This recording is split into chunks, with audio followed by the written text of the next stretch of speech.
Vamos. ¿Todos bien? ¿Todas sus cositas, sus copitas, sus cosas para disfrutar? Súper. Qué bueno. ¿La Piri?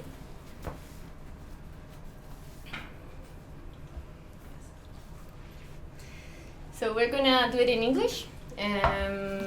Sorry, pardon me about the English. No, don't worry. Still, I'm gonna probably maybe speak some words in Spanish, Absolutely. but everything's gonna be in English. So you just relax and Okay. whatever. So, comenzamos. Today we have the great honor of welcoming Dionne Brand, one of the most powerful and influential voices in contemporary literature. Her work, A Map of a Door No Return, is a profound journey through time, memory, and identity. It explores the traces of colonialism in an African diaspora in the Caribbean. In this book, Brand masterfully waves throughout the stories of those who were taken far from their lands, cultures, and lives, invite us to reflect on the scars of history and the power of resilience. It is a true pleasure to have the opportunity to discuss this significant work with you today, Dionne. Thank you so much for being here. No, thank you for having me. Thank you. So let me explain to you a bit why we are here. Okay. So we are Autoras. Autoras is a platform, a space where we sell, found, and create a community that we read women's literature. Mm-hmm. And we have a book subscription almost 2 years ago.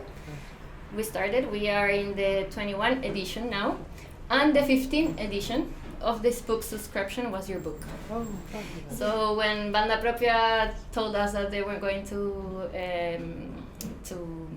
lanzar, publish this book, Yes. we were like, yes, please, let's have it in the subscription. So most of people here, not all, but most of them have read the book. wonderful. So they're looking forward to hear about you and more details. So in A Map of the Door No Return, you explore the concept of diaspora as something beyond geography, touching on themes of memory and belonging. At the beginning of your book, you mention a quote: "To live in a black diaspora is to live life as a fiction." What inspired you to approach this theme and this fiction?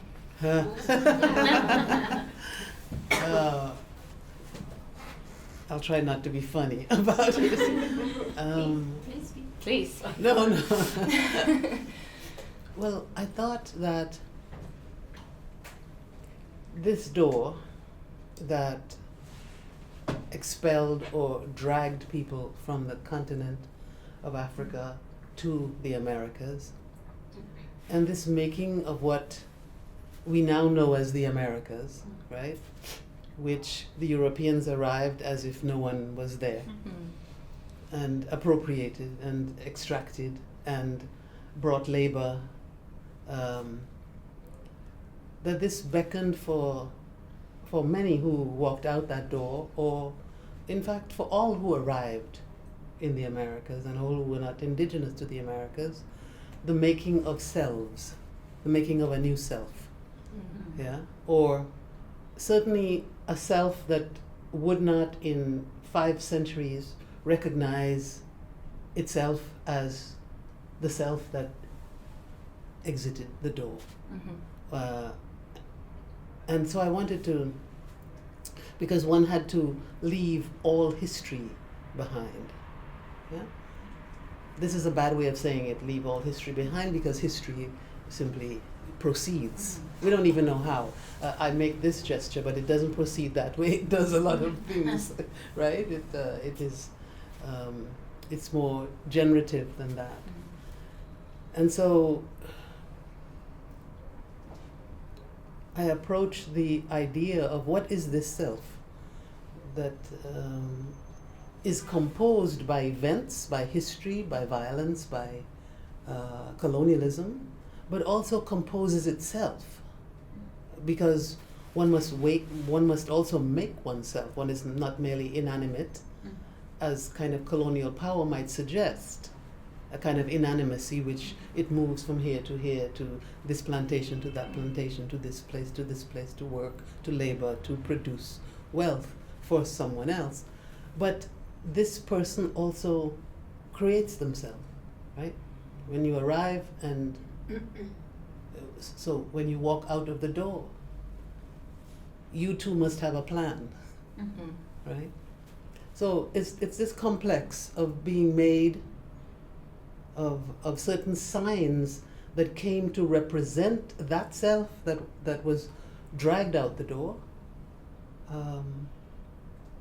which is a fiction, because it is only branded as a particular kind of object, an inanimate object,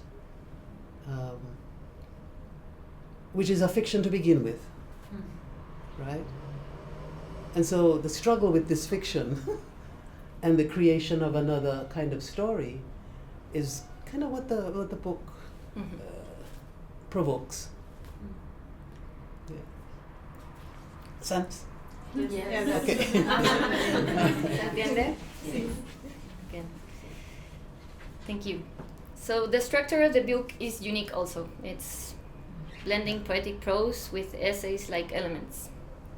Could you share with us the creative process behind the stylist choice and how it helped you capture the complexity of the themes you address? We know you are Thank you. a poetry background. Yes. So when do you decide to put all other elements on the book? Two answers. One, I began as a poet, and I'm still a poet. I don't know if you can get rid of this project entirely. I don't want to. I don't want to get rid of it as a project. And so my fascination with poetry is how language gets reconfigured all the time, how it's possible in poetry to reconfigure language and therefore to reconfigure meaning, right? To put two different things together and they become another thing. So that's a seduction. That's a very seductive idea, to do that, you know.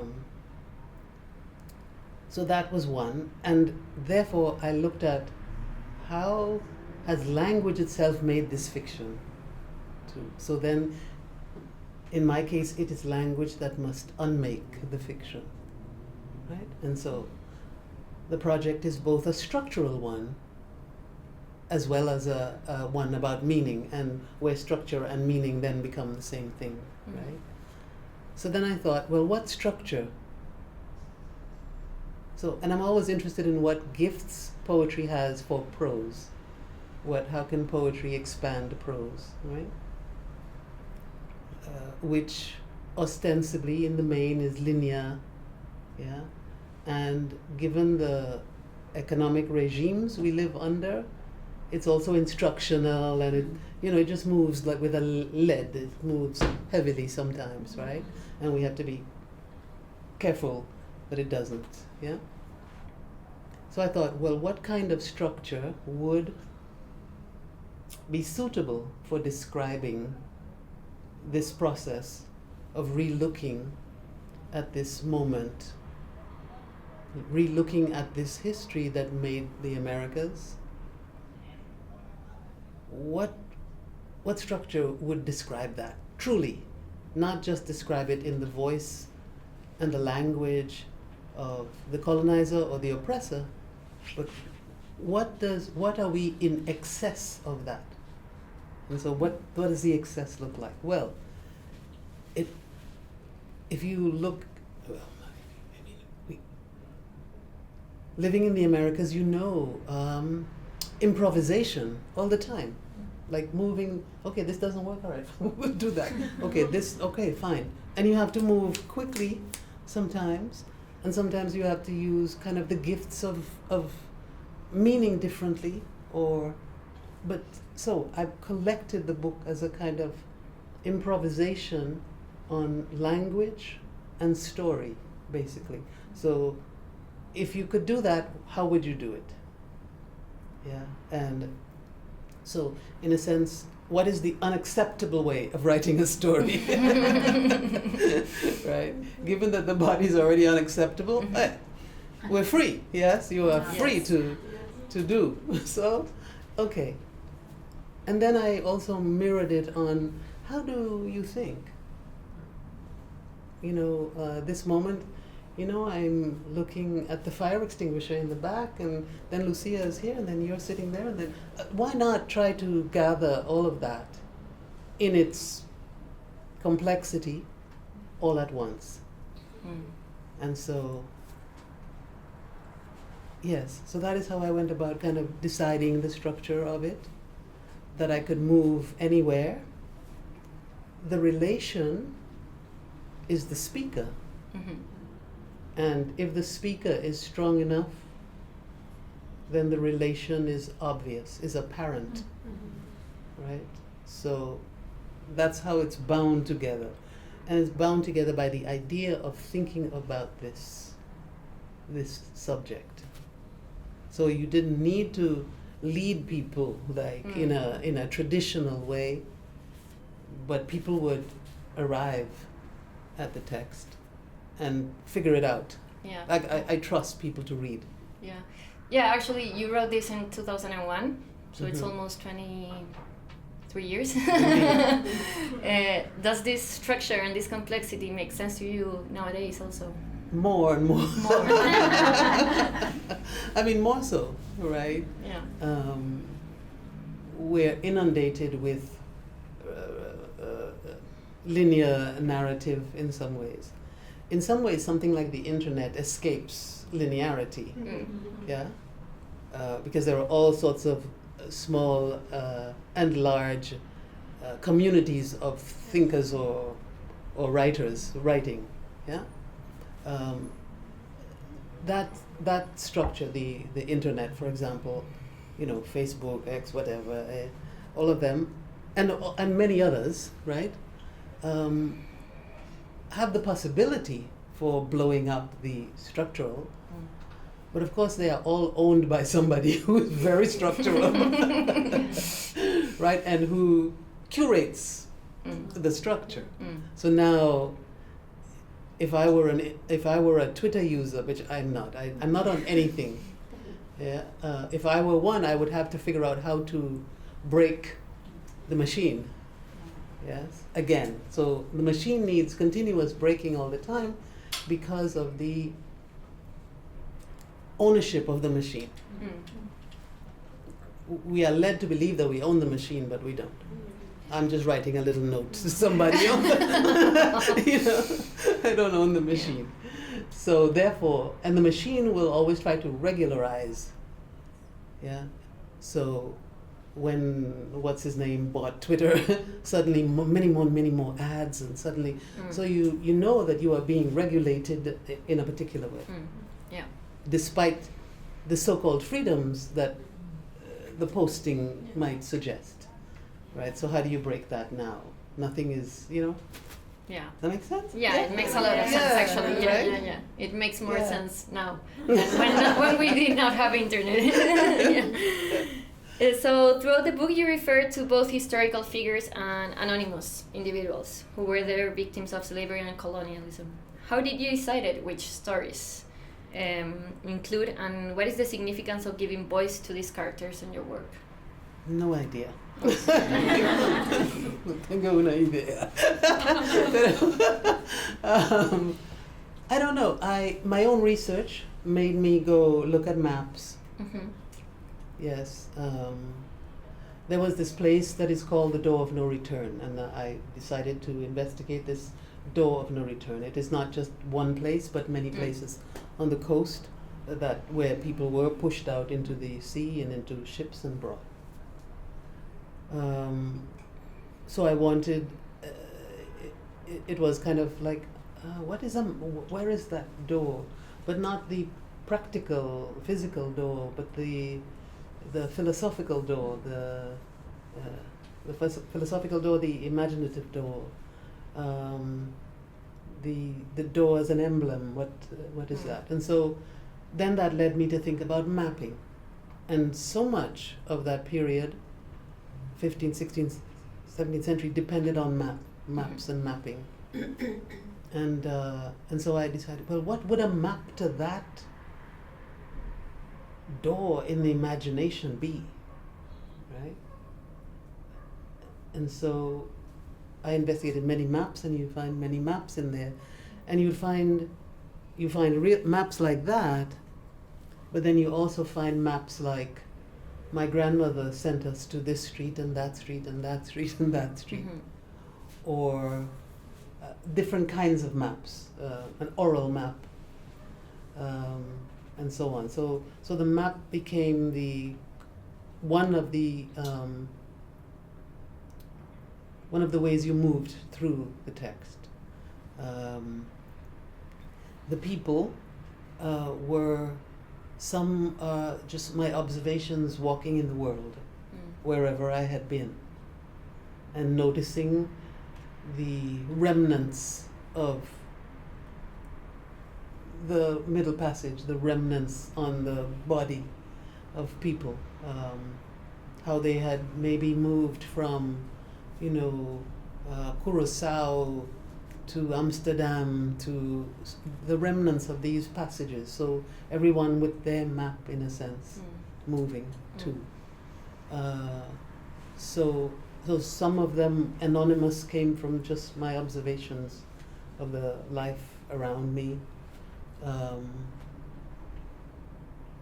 with an eye to history and those migrations. Yeah. Some of them were real. Some of them my uncle. Yeah, like well, my question: are they real, or they are like fiction of all you have heard, see? You create these anonymous persons, or they exist in your life? Some exist in my life, or existed in my life. But I can't say that when I describe an uncle who made masks, I can't say that is him. I can say that is my interpretation of his life from the little evidence or information that I have. So I can't account for that. You know what I mean? I don't want to, because his life is his, and I knew him somehow, right? So it's like that. Yeah. Thank you. So, in one of your books presentation I saw in YouTube, I heard you saying the following words: all books imagine a world. How can a book reimagine the world? I think you say it in a book presentation of a editorial. Right. Yeah. Yes. So, in your opinion, what role does literature play in preserving historical memory and fighting against social injustice, particularly in the context of Africa diaspora and migration? Give me it again. All? No, just the last one. So, in your opinion, what role does literature play in preserving historical memory and fighting against social injustice, particularly in the context of African diaspora and migration? Well, I mean, what role does literature play? I think, literature plays a big part in our world and our worlding, right? In how we see the world. Even in engendering in us desires for the world and in the world. So I hope I'm not wrong. I might be. Do you know, when you think about it, I'm not sure. But books play a great part in our lives, right? Whether it's the books we read involuntarily, like when we're children, they make us read a book, right? Immediately we have a kind of impression, or a shock, or they operate at the level of the skin, the haptic,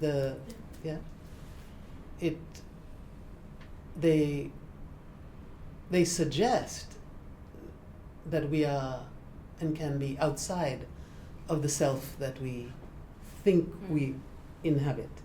So they obviously play a major part,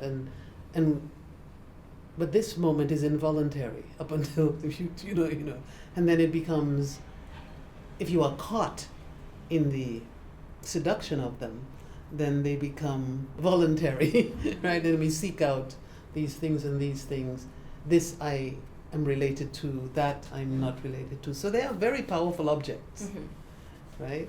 Even poetry, which every year people say it's dead. No, it's not at all, right? Because every year, like, more and more of it gets produced. And it's because it speaks the meaning, or it's the suggestion that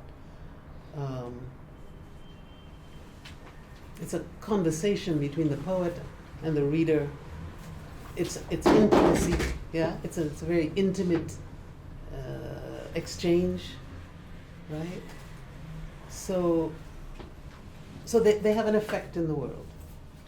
Even an arithmetic book, even a mathematics book, right, has an effect in the world because it directs you to add this to that, and you will get that. You know what I mean? There's no reversing.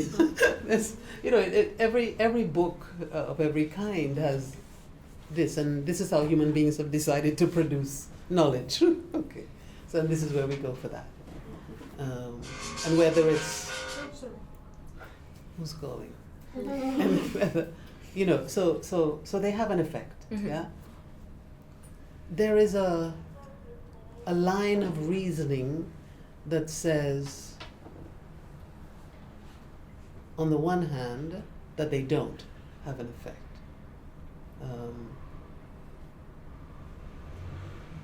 That line of reasoning says, "Well, I'm just reading it. It's nothing." The line of reasoning that does that too says, "Well, it's just art," as if art is so separate from life. So I think they play a role in making us as well, as much as your mother does. After a point, your mother leaves you to the book. You go to school, go. Right? But so that we know, right? Yeah. And then, so my question is, what self are they making? And my next book kind of asks that more. What self is the book making? What has the book proposed to me that I should be? Right? And some of this sometimes gets caught in the kind of romanticism. Oh, I think I'm that woman in that book. Oh, I think I'm that guy. Yeah? And I follow the guy and I follow the woman with, what's going to happen? You know what I mean? Because I have an interest in it all of a sudden, right? And I think that needs reading and rereading about what that interest is and where it locates you socially. Yeah. And so then now, damn, I'm being located in this, I'm going along with this passion and this, and this desire in this book, but who is this guy? Right? You know what I mean? Like, who is this woman really? She's an idiot, he's an asshole, right? But the book is so seductive, it and the book is sometimes such a reflection of the real world in some way, because if you notice, perhaps in a novel, in a more linear novel, not in a Gabriel Garcia Marquez or anybody like that, but in a linear novel, they must set up the scenes, a verisimilitude, so that I don't disbelieve it. Yes, the city looked like this. Yes, the tree stood here. Yes, that sort of thing. And so then just the plain, what is called plain description is ideological. Yeah. Right? So I've gone on and on. Stop me now. No, please. But yes, so the book is a social object. It's an aesthetic object.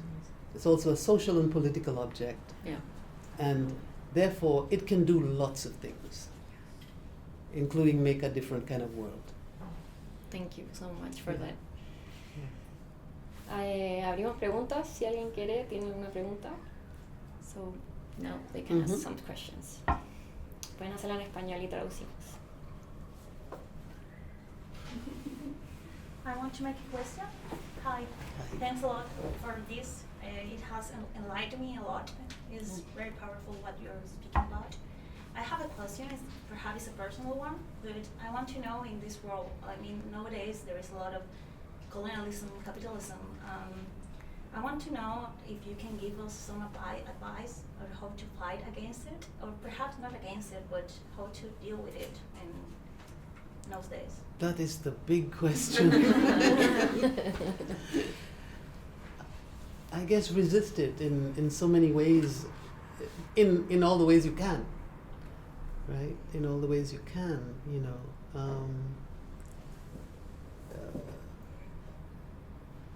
But here there is a great struggle against authoritarianism, you know, and you have a great history of that struggle.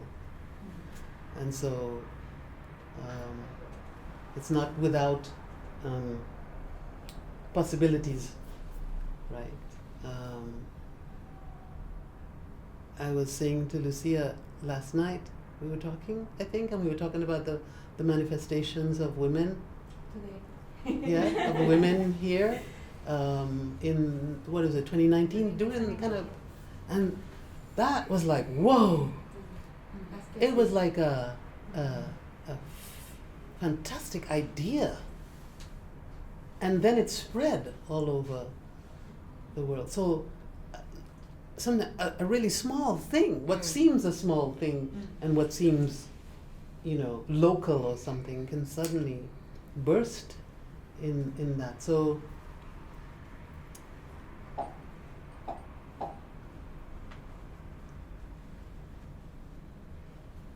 I think that is the kind of practice, I think, that makes for movement against authoritarianism, against colonialism, against imperialism. That kind of analysis. What it was analysis. The manifestation was a keen kind of analysis, right, of the situation of women in the world, right, and women and the state, how the state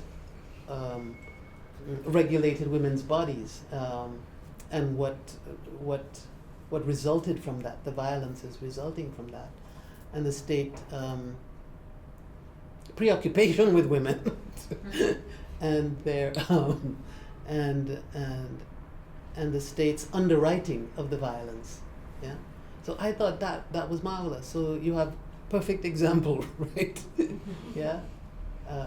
But to think that, like the genius of thinking of that. I heard about it all the way in Canada, you know, and people heard about it in Turkey and everywhere, and repeated it and made, you know, because women here had said, that's it, you know. Yeah, I think one just tries every day to figure out which ways can I do this work, or which ways can I, basically, it's not even work, it's which ways can I live? You know, can I live? You know, yeah.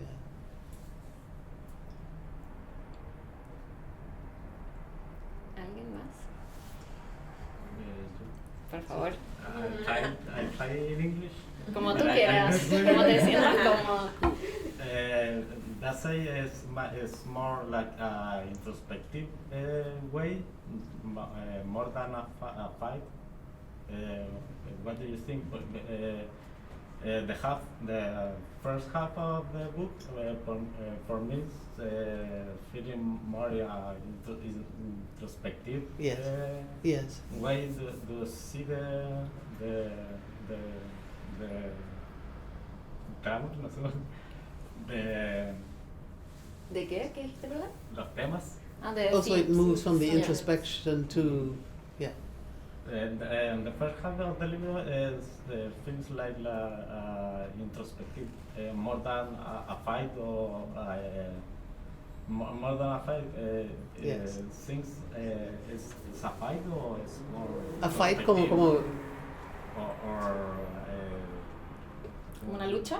una lucha? Yeah. Okay, so you're saying the first half feels more introspective, and the second half more. What is that? More about a struggle. Yeah, yeah. True and not true. The first fight is with the grandfather, who doesn't remember. Yeah? So you are right about the introspection, because it is through introspection that one arrives at, okay, what must I do? How must I proceed? So the first essay, a circumstantial account. What the heck is it called? Thank you. A circumstance. How do you say in Spanish? Un recuento circunstancial del estado de las cosas. That there is the early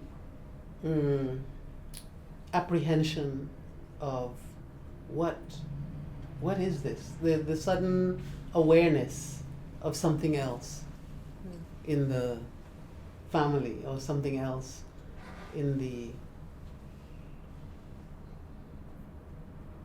politics of the family, yeah?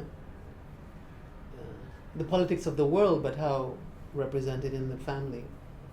And the argument, or the tension, not argument, but tension between the little girl, who was me, yes, and the grandfather, who suddenly, by saying he knew who the people we were, sparked a desire in the little girl for wanting to know, like, what do you mean? Who is it then? Who is it then, right? And then a set of intellectual investigations by the little girl as to what it is. And then the tension between she and, so yeah, talk about her in the third person because it's but the tensions between them about memory and remembering. So do you know how, when there's a certain thing that happens, perhaps when you are, much younger, that you are suddenly aware of the world? Before, you're going about your business, you're going about play, etc., and then suddenly something just opens the world. And so for her, that is the political moment, if you can say that a young person like that has that. But I think it's the right thing to say, it's the right word. But that moment opens, and then there's no closing it. There's no, covering it. So I do begin in the personal, if you will. It's true. I begin in introspection. But, all is introspection with the accumulation of material, of information. All that information is channeled through that path, if you will. Yeah. And as you go out into the wider world and you begin to examine and think, then, yeah.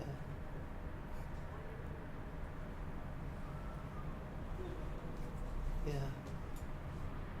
And the beginning is one of also just observation, but listening to the world around you. So, listening to the radio and then seeing what comes in, or looking at the ocean and seeing its importance. And yeah, I don't know if I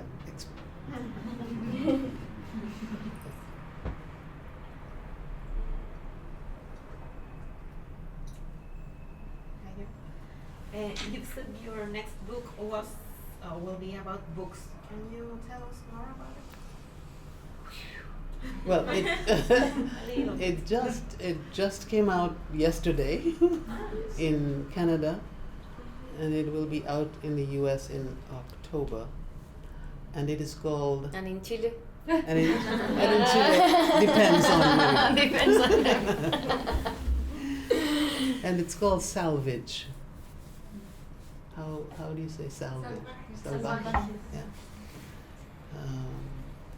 Readings from the wreck. And the wreck is a kind of literature, the literature of the past in a way. And again, it begins in that way, about reading something. But it looks at all of the British colonial literature that I was trained in, was schooled in, and how it contained blackness as inanimate. Many people, sometimes people say that black people were not, and that we're not in the literature and we should be in, but actually my proposition is that we are. It sits right in there,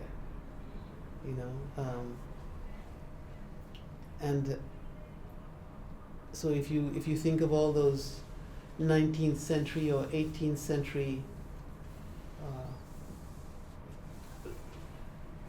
works of fiction from England, they contain the slavery, because all the wealth is that.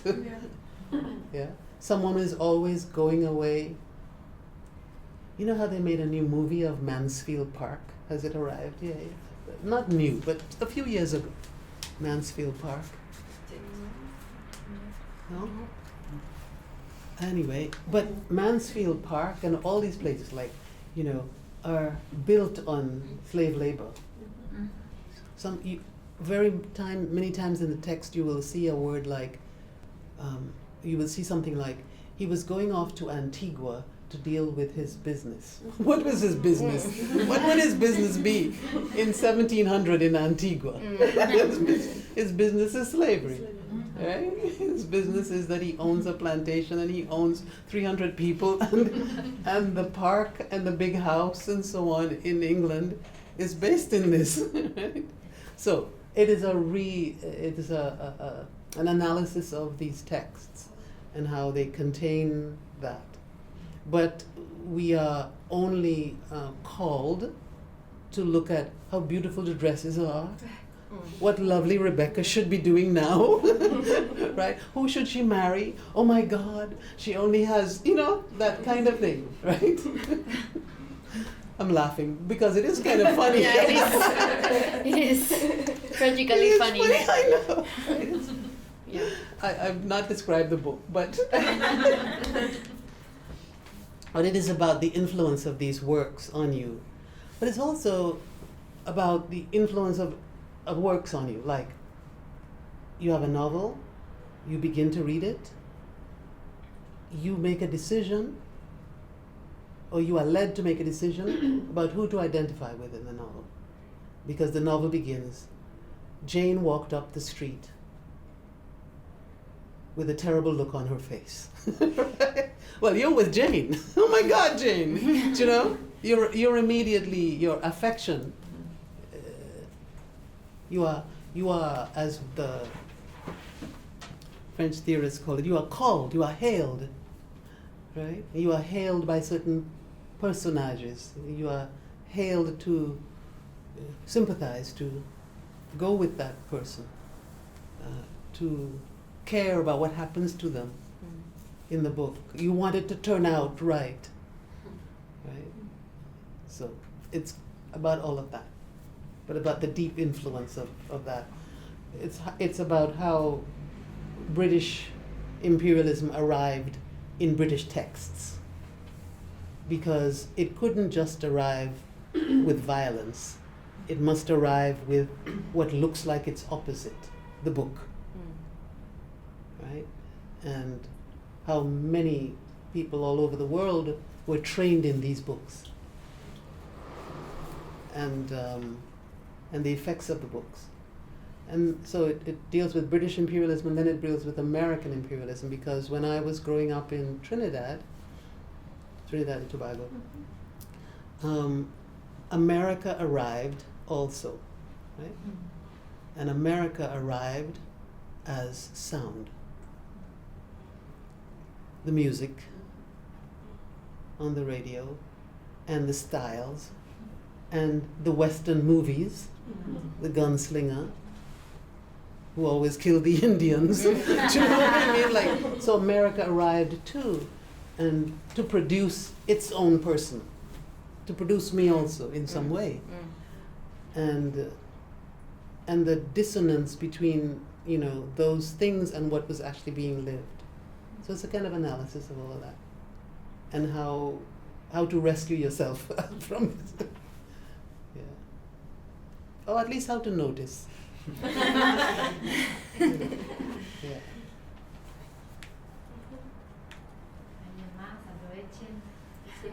I have a question. Yeah. Yes. What brings us here is books recommendations. Yes. Your book really inspired me, really makes me think about races and about history of America in new ways. And I want you to give us a book recommendation that how it inspired you, That inspired me. Yes. Wow. Oh. Oh my goodness. So many. I just read a beautiful book by Valeria Luiselli. Yeah? Called The Lost Children Archive. It must be in Spanish too, because I think she wrote it. No, it's the first book she wrote in English first, but I think there's an. Desierto sonoro, I guess. Sí. Desierto sonoro, ¿no? Translation? Desierto sonoro. Desierto sonoro. Ah, is that what it's called in Ay, Spanish? yes. Oh, okay. Sí? Yeah. Desierto sonoro. Yeah. And I really like that book. It's beautiful. It has story within story. It is about, you know, read that book. I really like that book. What else have I read?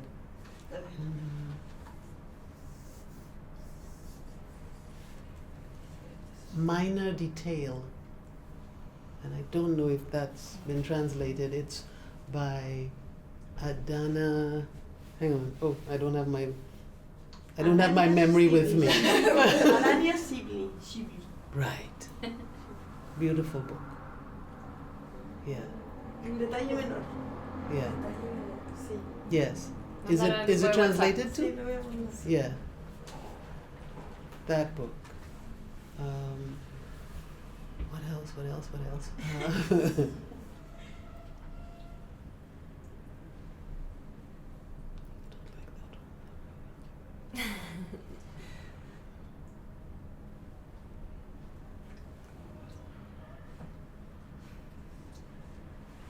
I'm going through the files.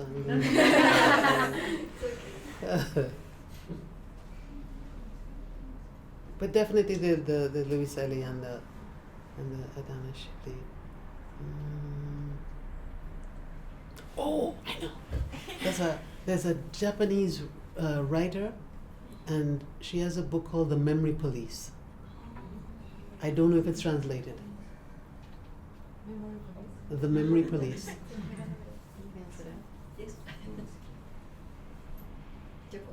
Yoko? Yeah. Is it? Is it translated? Yes. Oh my God, that's ¿Cómo? a good one. La policía de La la policía memoria. de Yoko Ogawa. Yes. That's a great one. That's a lot. That's a lot. From the Caribbean. From the Caribbean? Let me see. What have I read lately? Well, of course, Edwidge Dantica. Yeah. What is the one you did? Claire of the Sea Light. Claire Yeah. Marina. Yeah. Yeah. Crear en peligro. Sí, Yeah. esa. Soy mala.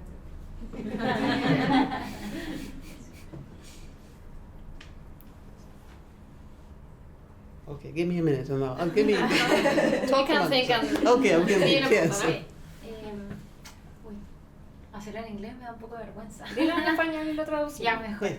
I'm sorry, my English That's is okay. not Don't very worry. good. My Spanish is terrible. Creo que tomando un poco las palabras, ¿cierto?, de lo que se ha conversado, creo que lo que hacemos hoy en esta reunión hermosa de gente muy, muy buena es pelear directamente contra los estereotipos, contra lo impuesto, como juntarnos a hablar sobre este hermoso libro con una preciosa mujer inteligente que nos viene a contar un poco su experiencia, es pelear contra lo que se ha establecido incluso para nosotras, para las mujeres. Y creo que es una iniciativa increíble. Estoy muy orgullosa y agradecida de esta instancia. Oh, yeah, no, never. No, no reflexión. So, fue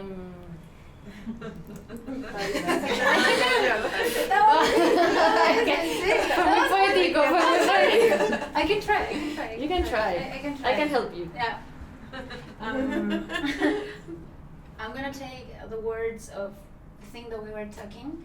I think that what we're doing right now with you, talking about this beautiful book, I think it's a fight itself. I think we are doing what it's supposed to do, fight against the world, against everything that it is supposed, the should do thing. And I think that this opportunity is a huge experience for all of us. I'm very grateful for being here and have the opportunity to hear about you, your experiences, and what you think about your own book and the world. Thank you. Thank That's really, you know, I am grateful to be here also, and I'm grateful for Lucia translating the book, because I think, and I said it yesterday or day before, that the book in Spanish enters the world of its world. Mm-hmm. Do you know what I mean? That this area of the world is what the book is about, right? And the experiences in the world that we know is what the book is about. So I'm very grateful that after 20 years the book gets into Spanish. Yes. And I really am, because I think, you know, here is my readership. Here is who will get it, who will get it immediately, not ask me, what is this book about? Yeah, but immediately get it. And therefore we have a conversation that begins at another level. Mm-hmm. And so I'm grateful to be here also. And I'm, you know, I'm deeply touched by your response and your intervention. ¿Alguna otra pregunta? I have another question. Yes. Sorry. At least for me, music is really important too.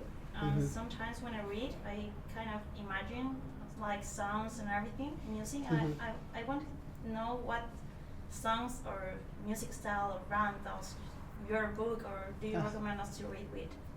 Well, Like to do in case I don't know. I know what I listen to everything, you know what I mean? I don't listen to music while I'm writing. It's too disturbing. But, you know, I know there are lots of writers who say, I don't know, I want silence. Just silence to write.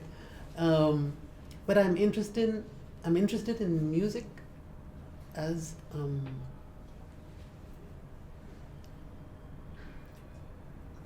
not just as kind of light accompaniment to some life, but music as communication itself, like sound as communication, you know, sound. And no, as a poet, you work with sound. You work with sound and silence. So you have to organize, arrange sound and silence in order to make a beautiful poem. Yeah? So I'm jealous of music. Like, I'm jealous. because, somebody can just, do one little thing, and it right, and it gets you, right? Yeah. You feel it at different levels, right? Even though I know musicians have a hard life and a difficult life, but that ability to do that is amazing, I always talk about this, but I haven't talked about it in Chile, so I will talk about it. I love jazz. I love reggae. I love calypso. I love everything. Yeah, but in particular, there is a piece of jazz by the musician John Coltrane, and it's called Venus. And it is 8 minutes of incredible movement and emotion and philosophical argument and debate, and it's just 8 minutes of that, and sadness and sorrow and reviving. It's 8 minutes of just that, and it's just John Coltrane playing the saxophone and a drummer, Rashid Ali, playing the drums underneath him, right? And you just hear this, and it begins in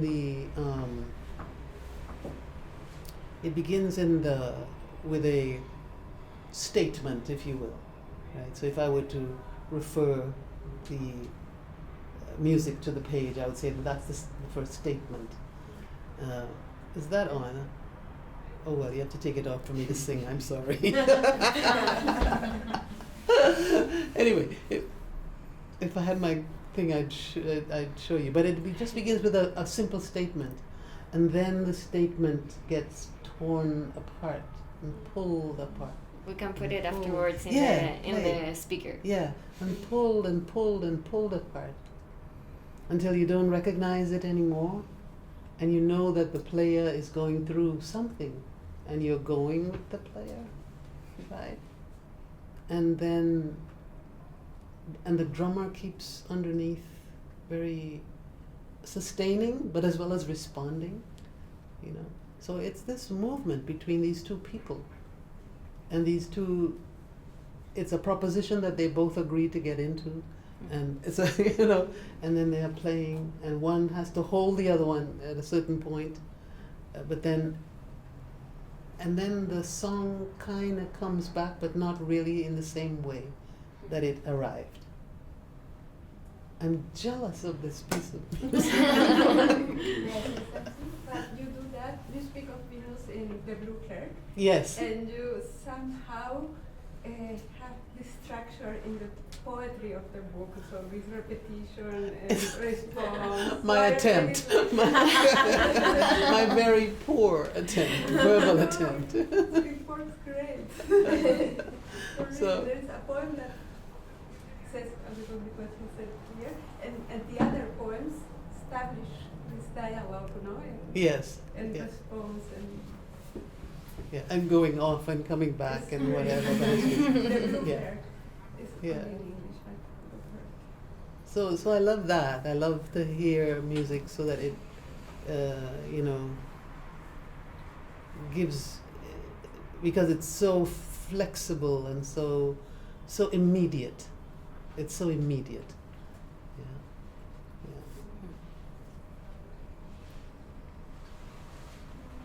¿Algo más?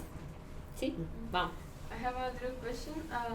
Not so much about literature, but you write about what's the word?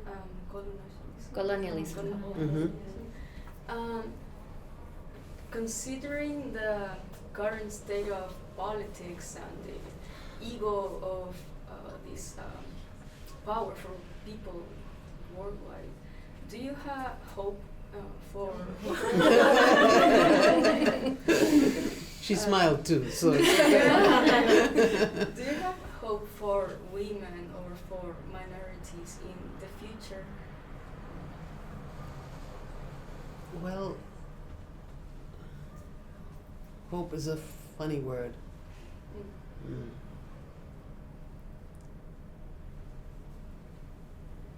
Do I know that people will continue to fight for their ability to be free? Yes. Do I think the powers that be will merely let that happen? No. Right? Well, no. Why? It works for them. Yeah. It works, right? So, but I do know that people will continue to advocate on their own behalf.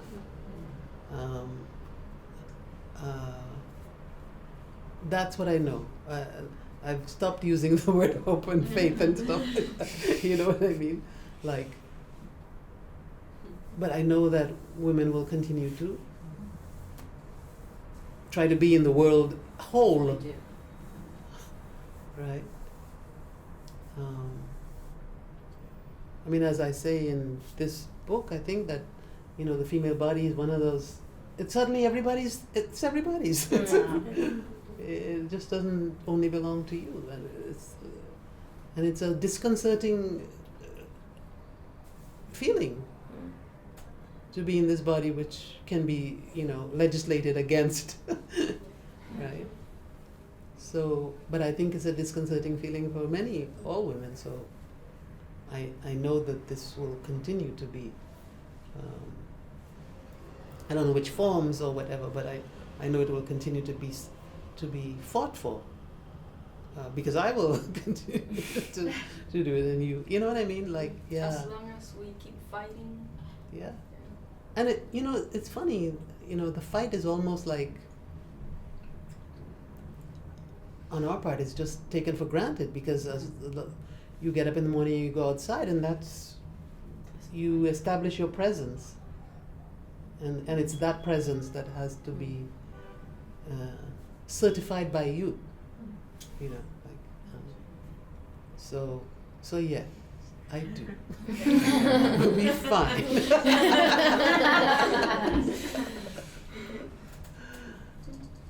Vamos a cerrar. Dionne, thank you so Thank much. you. We really hope you have a great time here in Chile. I am. I'm having a great time. Thank you. And thank you so much for being here. It's an honor and a pleasure. Oh, thank you. I know some brought their books, so you can maybe sign, and we can continue inside, drink, eat, talk, and thank you. My pleasure. Thank you. Thank you for the conversation. Thank you. Creo que aquí para firmar, sí, traemos un Oh, lapicito. I think I have my pen. I have my pen in my bag. Ahí